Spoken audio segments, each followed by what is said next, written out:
Frères et sœurs, il y a des vérités que peu osent dire à voix haute. Des vérités contées dans les grandes mosquées.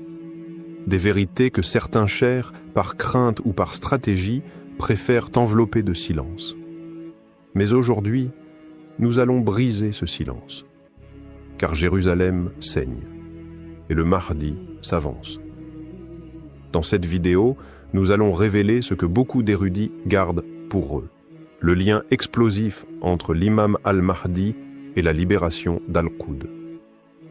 Oubliez les discours tièdes, oubliez la prudence diplomatique. Ici, vous entendrez ce que vous ne trouverez dans aucun prêche officiel. Abonnez-vous dès maintenant à notre chaîne La Foi Islamique, activez la cloche pour ne rien manquer, car les secrets de la fin des temps ne s'adressent pas aux âmes endormies, mais à ceux qui sont prêts à ouvrir les yeux. Bismillah ar-Rahman ar-Raham. Ô Allah, Seigneur des cieux et de la terre, éclaire nos cœurs par ta lumière, purifie nos intentions et accorde-nous la compréhension des signes de la fin des temps. Amin. Partie 1.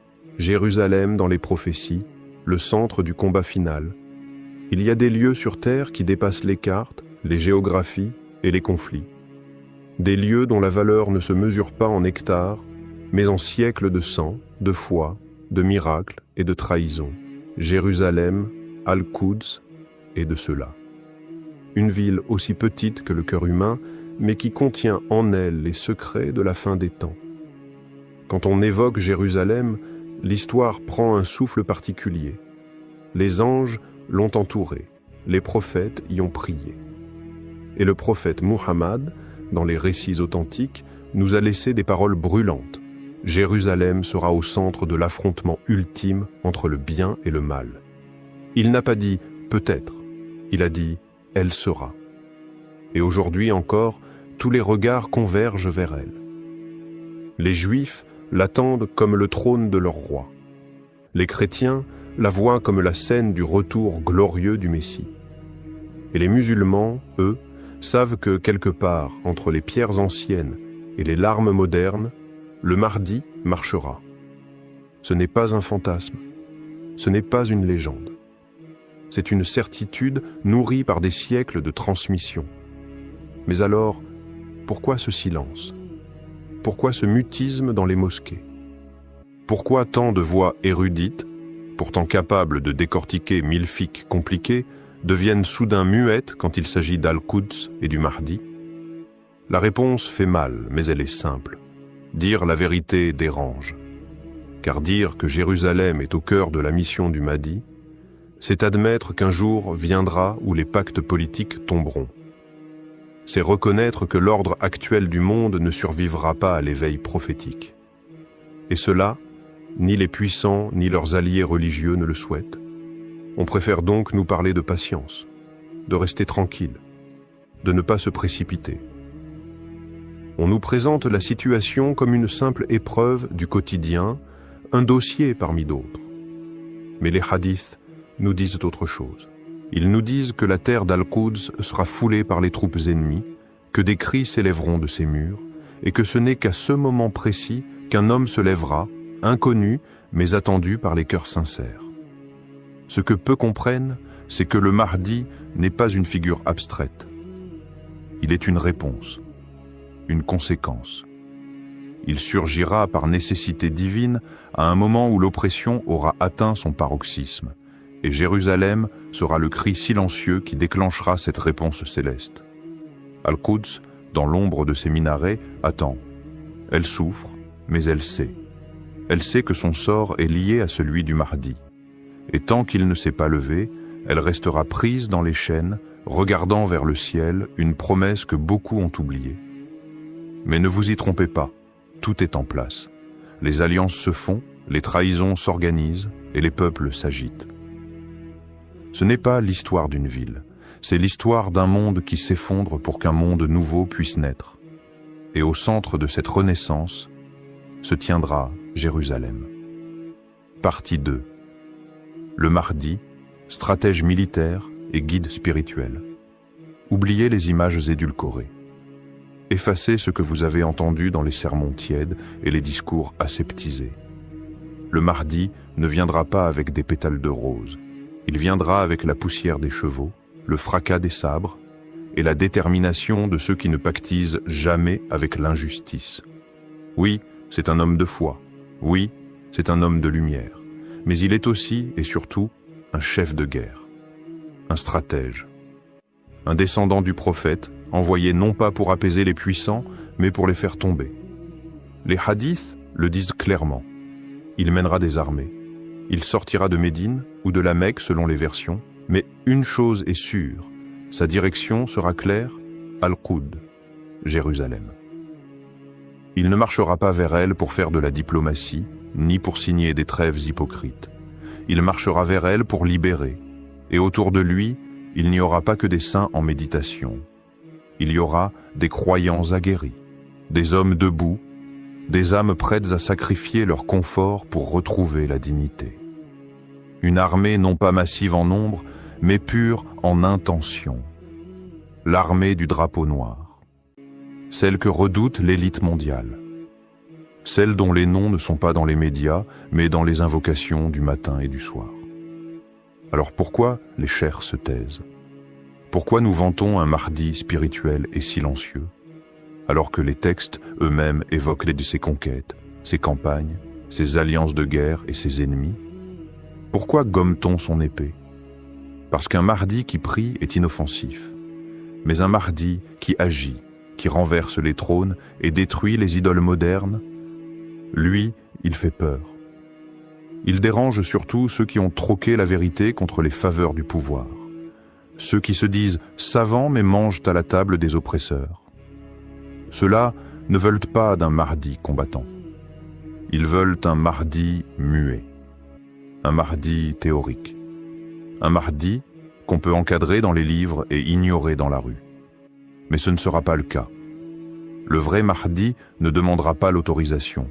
Il ne fera pas campagne pour être accepté. Il surgira, imposé par Allah, comme un séisme dont les tyrans eux-mêmes sentiront les vibrations avant même de voir son visage, et que personne ne s'y trompe. La spiritualité du Mahdi n'est pas passive. Elle est incandescente.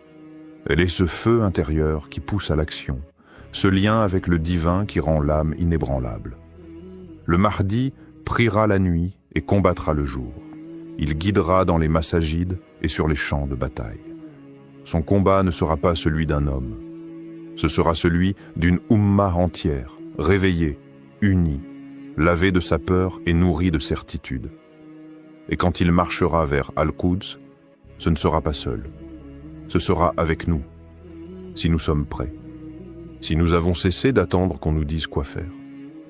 Si nous avons compris que la libération ne viendra pas des conférences, mais des cœurs éveillés. Partie 3. Les signes ignorés. Pourquoi la libération approche? Tout est là, devant nos yeux, mais peu regardent vraiment. Les signes sont clairs pour ceux qui savent là, qui lire entre les lignes du destin. Ils ne tombent pas du ciel sans avertissement. Ils s'enchaînent, ils se répondent, ils dessinent, jour après jour, le chemin vers la confrontation finale. Mais voilà, l'ignorance a enveloppé les cœurs et le silence a couvert les minbars. Les textes prophétiques n'ont jamais été aussi vivants. Regardez le monde.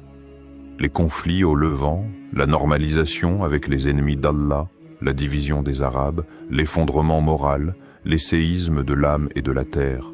Est-ce un hasard si le chaos ronge Al-Quds, pendant qu'une partie de la Oumma fait la sourde oreille?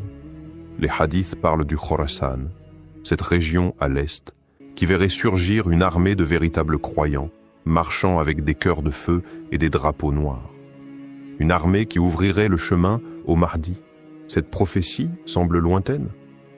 Pas tant que ça. Elle a commencé à se mouvoir dans l'ombre.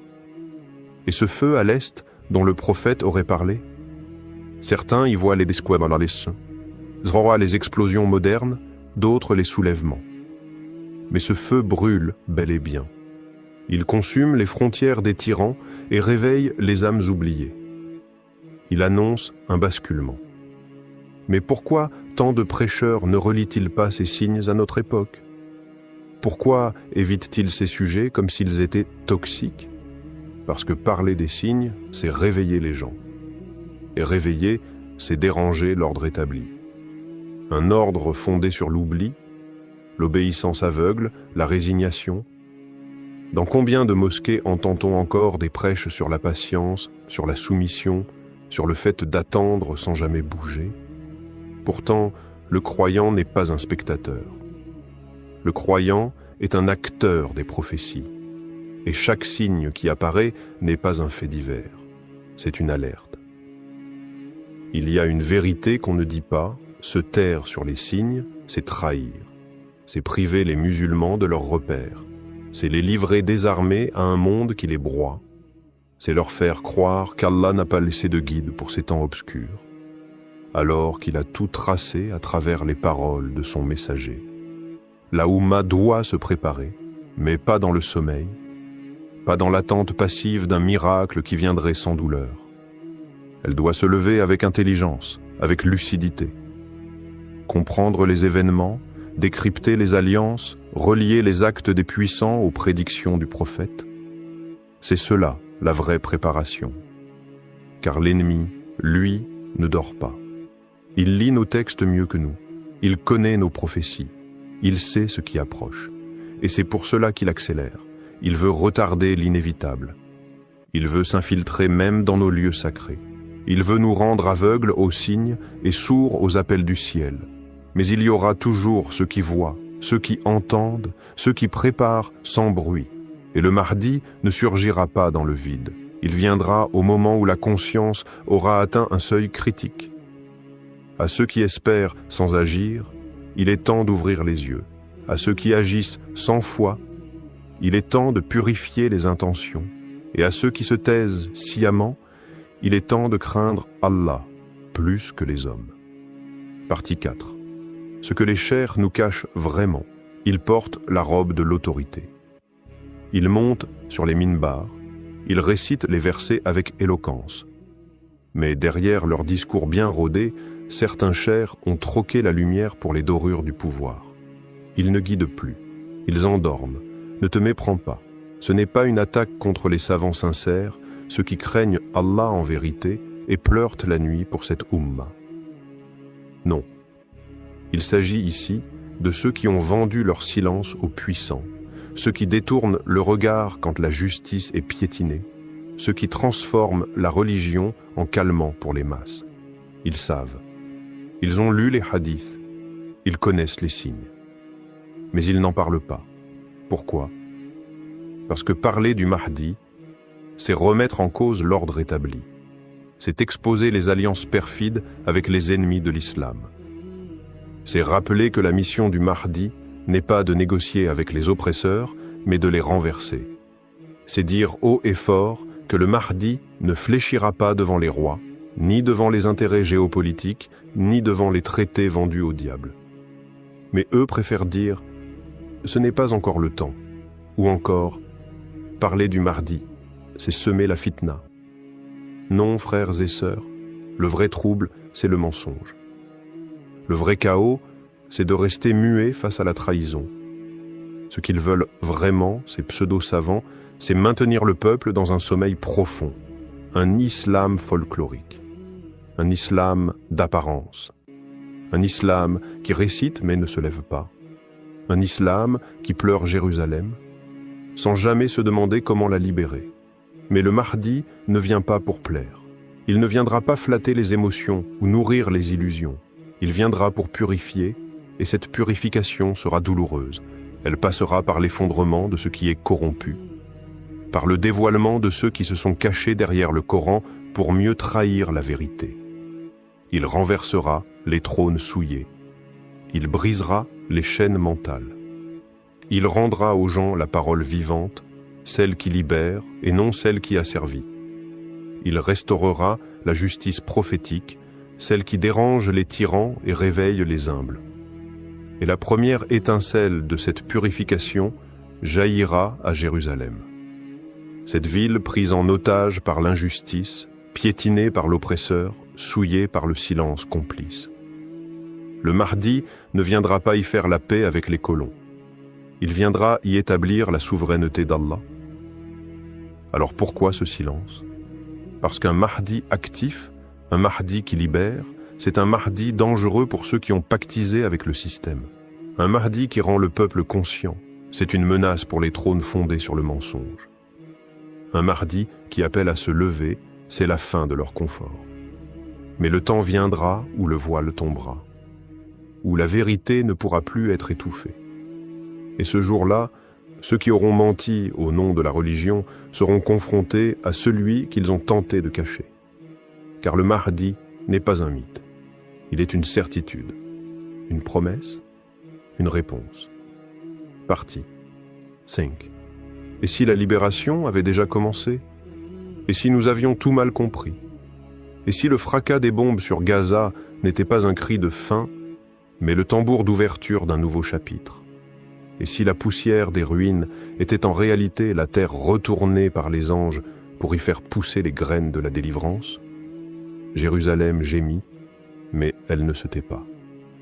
Ses murs blessés portent les stigmates d'un siècle de trahison, mais ses pierres vibrent encore du souvenir des prophètes. C'est elle qui a accueilli Ibrahim. C'est vers elle que s'est tourné Muhammad au début. Et c'est elle, encore, qui sera le théâtre du retour, du soulèvement, de la fin des illusions. Regarde autour de toi.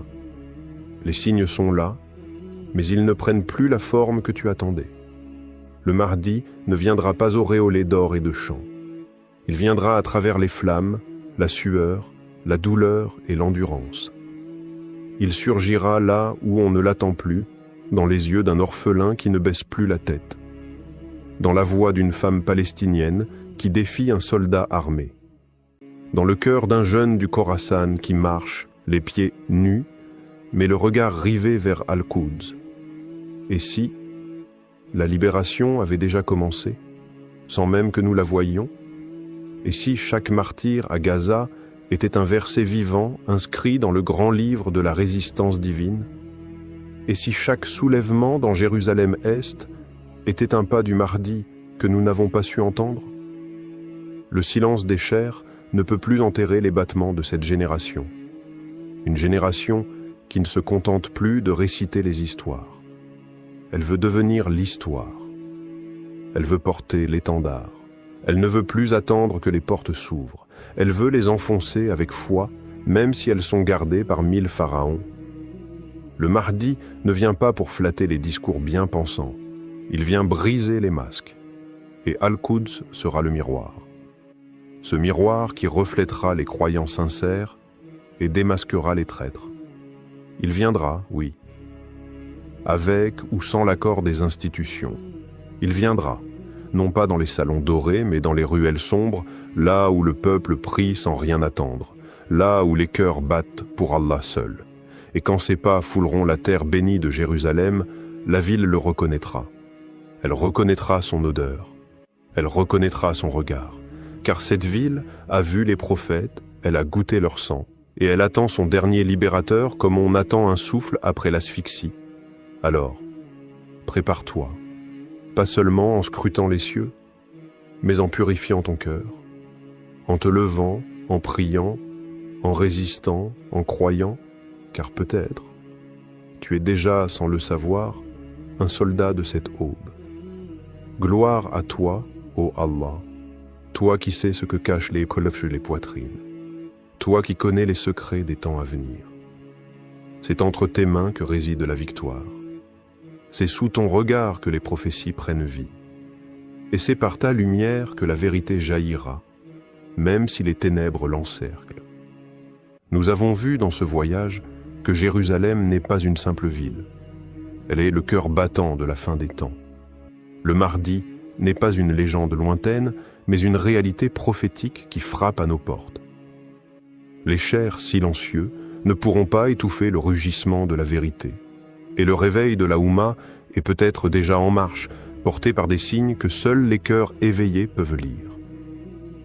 Alors, à toi qui m'écoutes, te contenteras-tu de rester spectateur?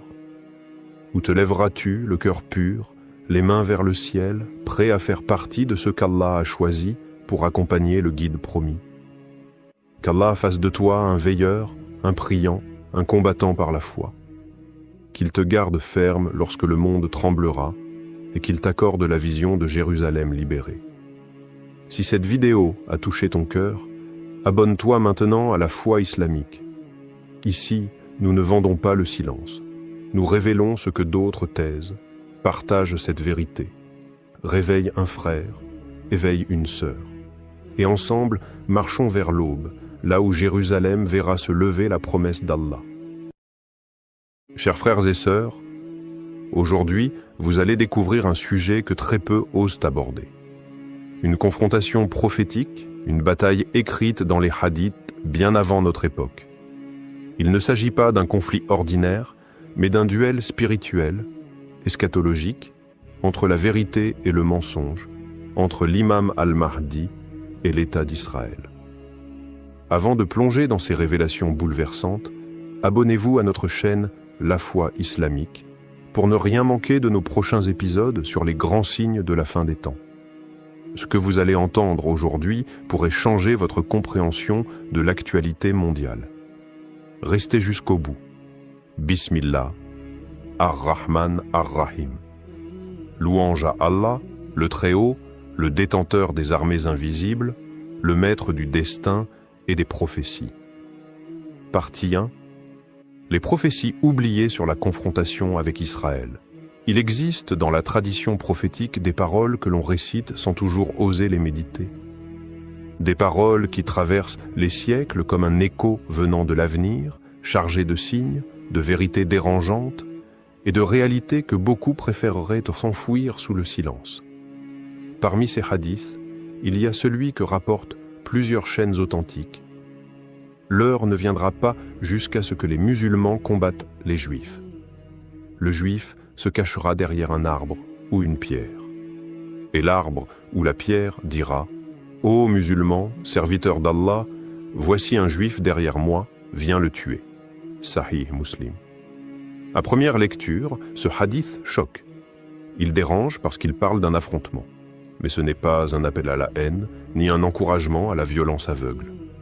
C'est une prophétie, un moment d'histoire future, annoncé par le messager, dans un contexte spirituel, cosmique, où les camps ne sont pas définis par l'origine ethnique, mais par la posture face à la vérité. L'ennemi mentionné ici n'est pas simplement le juif en tant qu'individu.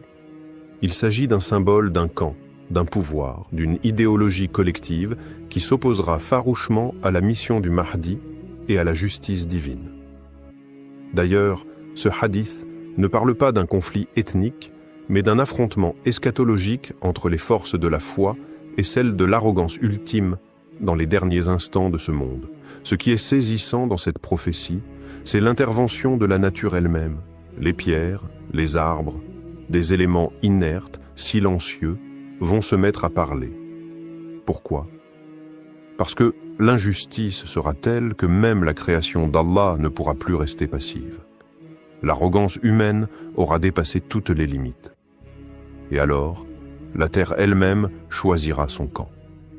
Ce hadith, souvent mal interprété ou utilisé par certains pour justifier des discours extrémistes, doit être replacé dans le cadre des grands signes de l'heure. Le Mahdi apparaîtra à une époque où le monde aura sombré dans l'obscurité.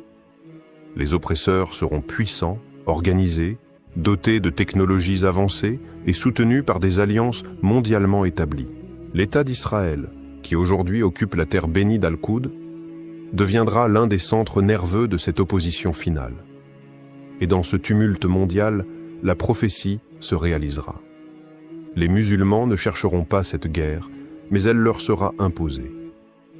Le Mahdi ne sera pas un conquérant avide de pouvoir, mais un restaurateur de l'ordre divin qui devra affronter ceux qui auront refusé la paix et la justice. D'autres hadiths, moins connus mais tout aussi puissants, renforcent cette idée. Le prophète aurait dit « Une armée viendra de la région du Hijaz.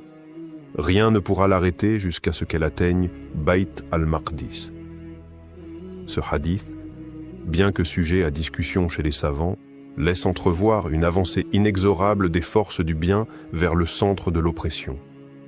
La confrontation avec Israël ne sera donc pas un accident politique ou militaire.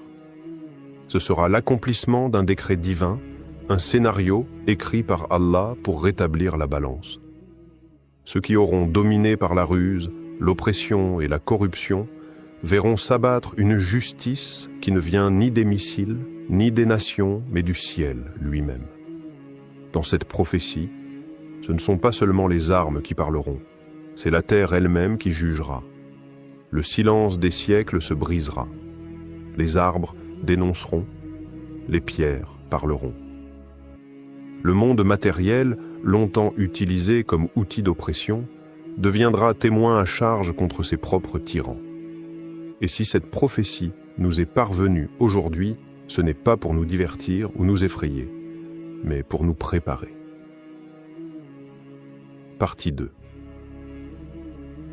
Le rôle stratégique de Jérusalem dans la venue du Mahdi.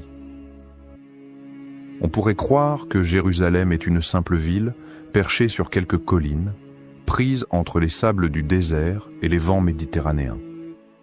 Mais ceux qui s'arrêtent à la surface ignorent que cette ville est un nœud céleste, un point de jonction entre le ciel et la terre. Elle ne dort jamais, même lorsque ses ruelles sont silencieuses.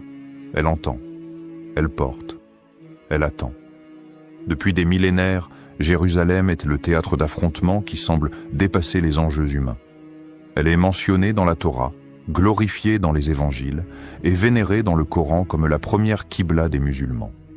C'est là qu'eut lieu le miracle de l'Isra et du Miraj, lorsque le prophète Muhammad fut transporté de la Kaaba à Al-Masjid Al-Aqsa avant de s'élever vers les cieux.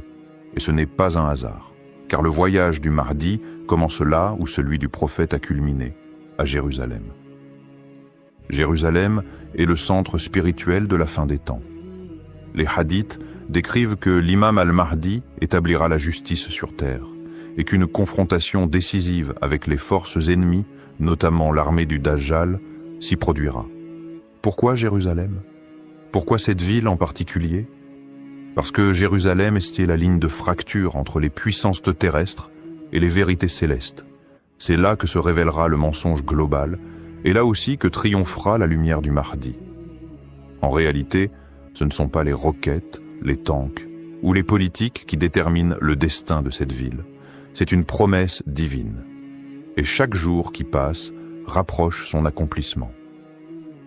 Israël, en s'imposant sur Jérusalem, croit tenir un bastion. Mais la prophétie dit tout autre chose.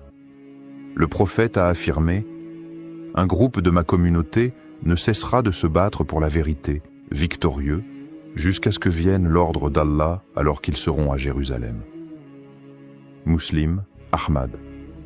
Ces gens-là seront les précurseurs. Ceux qui, selon certains avis, accueilleront le Mahdi et lui prêteront allégeance à Jérusalem, ou juste avant. C'est un lieu de ralliement, un point d'union pour la vérité. La ville devient un mihrab eschatologique, un endroit vers lequel converge la prière des cœurs sincères et la stratégie des anges. Mais aujourd'hui, Jérusalem est déchirée.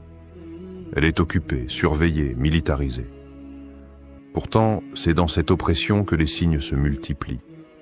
Des jeunes résistants qui, sans armes ni stratégie, affrontent les puissances armées. Des miracles cachés dans les ruelles de la vieille ville. Des voix de muezzin qui continuent de s'élever malgré les murs. Tout cela annonce que le sol est vivant. Il prépare quelque chose. Et ce quelque chose, c'est l'arrivée d'un homme, guidé non pas par les intérêts d'une nation ou d'un groupe, mais par la lumière d'une mission divine. Le Mahdi ne choisira pas Jérusalem comme un stratège choisit un champ de bataille.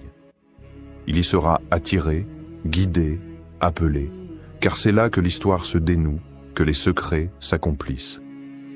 Le rôle stratégique de Jérusalem ne se comprend qu'à la lumière des hadiths. C'est là que Jésus, Issa, descendra, là que le Dajjal sera tué, là que la prière derrière le Mahdi aura lieu. Le cœur du monde bat à Jérusalem, même si la planète semble l'ignorer. Ce n'est donc pas une ville parmi d'autres. C'est le point final et initial de l'histoire prophétique. Et lorsque les tensions y atteindront leur paroxysme, ce ne sera pas un chaos sans sens, mais la preuve que le plan divin s'active. Lentement, sûrement. Partie 3. Le Mahdi est l'armée des croyants face à l'État sioniste. L'accomplissement d'un décret divin. Il viendra un jour où le monde sera forcé de choisir son camp. Ce ne sera pas un choix entre deux drapeaux, ni entre deux idéologies politiques. Ce sera un choix entre la lumière et l'ombre, entre ceux qui auront reconnu la vérité venue d'Allah et ceux qui auront préféré la dominer, la falsifier ou l'éteindre. Lorsque le Mahdi apparaîtra, il ne le fera pas dans le confort ni dans la paix.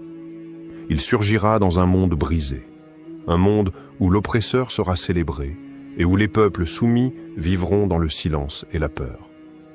C'est dans ce décor que se lèvera l'armée des croyants. Une armée qui n'aura ni la technologie des superpuissances, ni les milliards des multinationales, mais qui sera portée par la foi, l'amour d'Allah et la certitude des promesses prophétiques. Face à eux se tiendra l'État sioniste, fort de ses alliances, de ses arsenaux, de son influence sur les puissances mondiales. Mais dans la balance divine, la force ne se mesure pas à la quantité des missiles ni au nombre de satellites. Elle se mesure à l'intention, à la vérité défendue et au décret d'Allah. Car ce combat ne sera pas une initiative humaine. Il ne sera pas motivé par la haine ni par la revanche. Il sera le prolongement d'un décret divin. Un décret annoncé depuis des siècles dans les récits prophétiques et que nul ne pourra retarder ni empêcher. Le Mahdi ne mènera pas une guerre de conquête, mais une guerre de purification. Il viendra libérer ce que les puissants ont voulu souiller, restaurer ce que les arrogants ont détruit, la justice. Et cette armée qui le suivra, ce ne sera pas une armée de fanatiques ni de soldats ordinaires. Ce seront des croyants endurcis par les épreuves, des hommes et des femmes dont les cœurs vibreront au rythme du rappel d'Allah. Certains viendront de l'Est, d'autres de l'Ouest, et parmi eux se trouveront d'anciens ennemis devenus alliés par la lumière de la foi. Le Mahdi n'appartiendra pas à une ethnie, ni à une nation. Il sera l'imam de l'universalité. Les hadiths évoquent que l'armée du Mahdi avancera avec une telle rapidité, une telle détermination, que rien ne pourra lui résister. On raconte qu'une armée se formera dans la région du Khorasan, actuellement l'Iran, l'Afghanistan et ses alentours, et que ces soldats porteront des turbans noirs et brandiront des bannières qui feront trembler les tyrans. Leur regard ne sera pas celui de la haine, mais celui d'une certitude brûlante. Et lorsqu'ils atteindront Al-Quds, le cœur du pouvoir sioniste, ce ne sera pas une bataille comme les autres. Ce sera l'ultime confrontation entre l'arrogance humaine et la volonté divine. L'armée du Mahdi n'agira pas pour elle-même. Elle sera l'instrument d'Allah comme l'étaient les armées des prophètes. Chaque mouvement, chaque victoire, chaque martyr ne sera que l'accomplissement d'une page déjà écrite dans le livre. Le prophète a dit « Un groupe de ma communauté continuera à combattre pour la vérité, triomphant jusqu'au jour du jugement. Jésus, fils de Marie, descendra et leur chef dira « Viens diriger la prière ». Jésus répondra « Non, certains parmi vous sont des dirigeants choisis par Allah pour cette communauté. » Sahih, Muslim. Ce hadith n'est pas une simple prédiction. Il est la preuve que le combat du Mahdi culminera avec l'arrivée de Jésus, Issa, et que ce dernier reconnaîtra l'imam comme guide terrestre, alors que lui incarne le Messie céleste. Deux figures unies, deux missions qui convergent vers une seule victoire, l'effondrement de l'ordre injuste et la naissance d'un monde réconcilié avec son Créateur. Et lorsque l'armée du Mahdi affrontera les forces sionistes, ce ne sera pas seulement une guerre militaire. Ce sera une rupture avec l'histoire telle qu'on la connaît, un basculement du pouvoir, une vérité insupportable pour les tyrans, mais libératrice pour les opprimés. Partie 4. Le Dajjal, les sionistes et la grande illusion. Qui tire vraiment les ficelles? Et si ce que vous voyez n'était qu'un mirage? Et si le monde tel qu'on vous l'a présenté depuis l'enfance, les puissances, les alliances, les conflits, n'était qu'un rideau de fumée? Derrière ce rideau, il y a un nom que même les enfants apprennent à craindre, le Dajjal. Mais ce que beaucoup ignorent, c'est que le Dajjal ne surgira pas de manière soudaine. Il ne tombera pas du ciel, il ne sortira pas du néant. Son système est déjà en marche. Il a ses pions, ses relais, ses ingénieurs, ses architectes, et dans les rouages de cette machine obscure, le sionisme joue un rôle central. Le Dajjal, que le prophète a décrit comme l'ultime épreuve de l'humanité, est le maître de l'illusion. Il montrera le paradis et ce sera l'enfer. Il montrera l'enfer et ce sera le paradis. Il parlera de paix, mais il sèmera la guerre. Il promettra les saluts, mais livrera les âmes à la perdition. Son arme la plus redoutable, ce n'est pas la force brute. C'est la manipulation de la perception. Et aujourd'hui, le monde est prêt. L'homme ne croit plus ce qu'il voit avec son cœur, mais ce que lui disent les écrans. Les vérités sont tordues, les mensonges maquillés en dogmes. On glorifie les puissances qui bombardent, on diabolise les peuples qui résistent. On appelle cela la diplomatie, la démocratie, le progrès.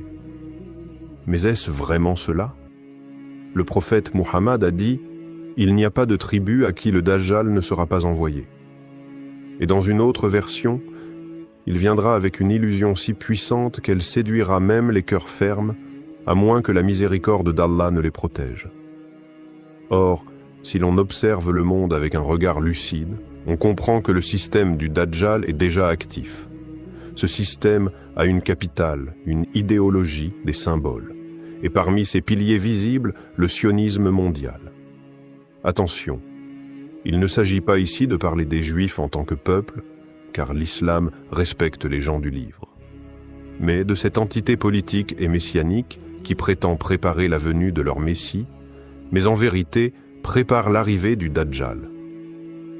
Les symboles sont là, l'œil unique que l'on retrouve dans les logos, les statues, les films, le contrôle global, les réseaux de surveillance, la digitalisation extrême, la fusion entre l'homme et la machine, tout cela vise à créer une humanité sans spiritualité, une société où le Dajjal pourra régner sans résistance.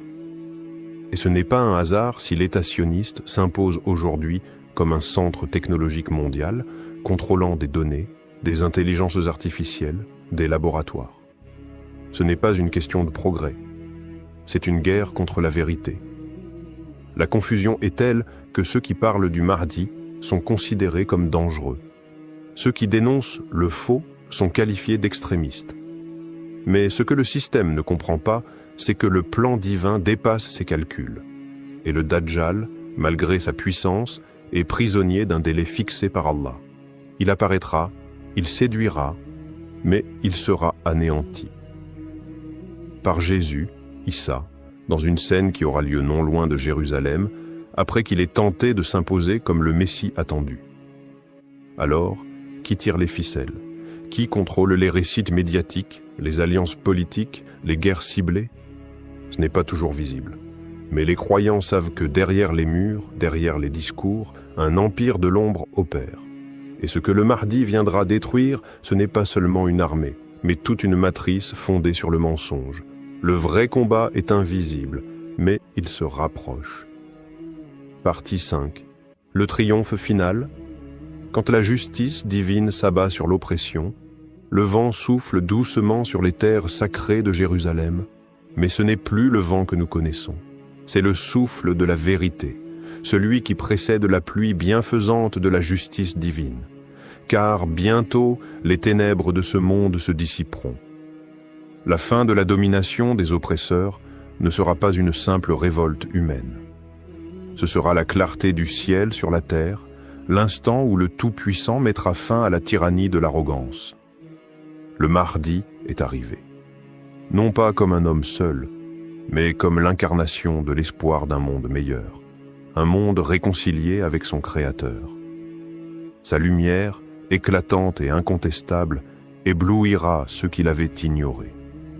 Car dans l'instant où il se dressera, Les armes des oppresseurs deviendront des fardeaux inutiles, et la terre tremblera sous le poids de la justice qui s'annonce. Ce jour-là, les cieux se feront écho des anciennes promesses d'Allah. Le Dajjal, dans sa fausse gloire, vacillera et tombera. Tout ce qu'il a construit avec des illusions se transformera en poussière. Ses mirages s'évaporeront comme un rêve dissipé au matin. Ce ne sera pas seulement la défaite de son armée, mais celle de son système. Un système qui a traversé les âges, basé sur le mensonge, la division et l'obscurité. La terre, qui a tremblé sous le poids des oppressions, se réjouira à l'aube de la vérité. Car lorsque la justice d'Allah s'abat sur l'injustice humaine, c'est toute la création qui exulte. Les oiseaux chanteront, les rivières danseront, et le vent portera l'odeur de la liberté retrouvée. Il est dit dans les hadiths que le Mahdi n'arrivera pas seul. Il sera accompagné par Issa, Jésus, le messager de la paix, descendant du ciel pour achever ce qui avait été commencé. Le Messie, porteur de la lumière de la vérité, rétablira la balance entre les peuples. Les injustices accumulées pendant des siècles seront effacées d'un seul geste de sa main. Ce n'est pas une guerre de conquête, c'est une guerre de rédemption. Une rédemption qui ne concerne pas uniquement les musulmans, mais toute l'humanité. Le Mahdi, par sa sagesse et sa foi, rétablira le droit et la justice pour que chaque être humain, qu'il soit croyant ou non, puisse goûter à la paix véritable. Le prophète a dit « Quand le Mahdi viendra, il régnera sur la terre avec justice. Il remplira la terre de justice et d'équité, comme elle a été remplie d'injustice et de tyrannie. » Sahih Muslim.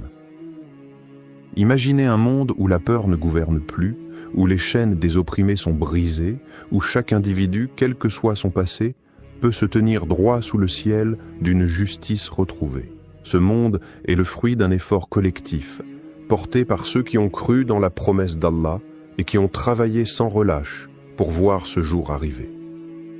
Le Mahdi est l'incarnation de cette promesse. Le chemin du Mahdi est celui de la réconciliation, mais aussi de l'apurement spirituel. Chaque instant de son règne marquera l'élévation de l'âme humaine, de la communauté musulmane, mais aussi de l'humanité entière. Ce n'est pas la vengeance d'un peuple qui réclame sa dignité, mais l'équité d'un créateur qui rétablit l'harmonie perdue.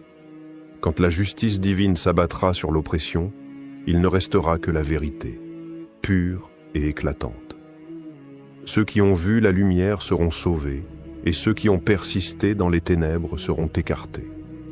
C'est alors qu'Allah, dans sa miséricorde infinie, offrira à chaque âme la paix qu'elle a toujours cherchée, mais qu'elle n'avait jamais trouvée. Ce sera le jour de l'accomplissement ultime, lorsque tout ce que nous avons connu jusqu'à ce jour deviendra une légende, un conte raconté sous l'ombre du trône d'Allah. Frères et sœurs, ce n'est pas simplement une guerre de territoire. C'est une guerre entre le faux et le vrai, entre l'obscurité de l'arrogance et la lumière de la foi. Le Mahdi ne viendra pas pour conquérir, mais pour rétablir la justice d'Allah sur une terre défigurée par l'injustice. Sommes-nous prêts à faire partie de ses compagnons? Sommes-nous prêts à tenir bon, même seuls quand les autres fuiront? Car le jour où le Mahdi apparaîtra, les masques tomberont, les alliances se briseront et seule la sincérité restera debout. Abonnez-vous maintenant à la foi islamique et préparez-vous à découvrir dans nos prochaines vidéos ce que les savants, les puissants et les ennemis de la vérité ne veulent pas que vous sachiez. Qu'Allah nous guide, nous protège et fasse de nous les soldats de la vérité.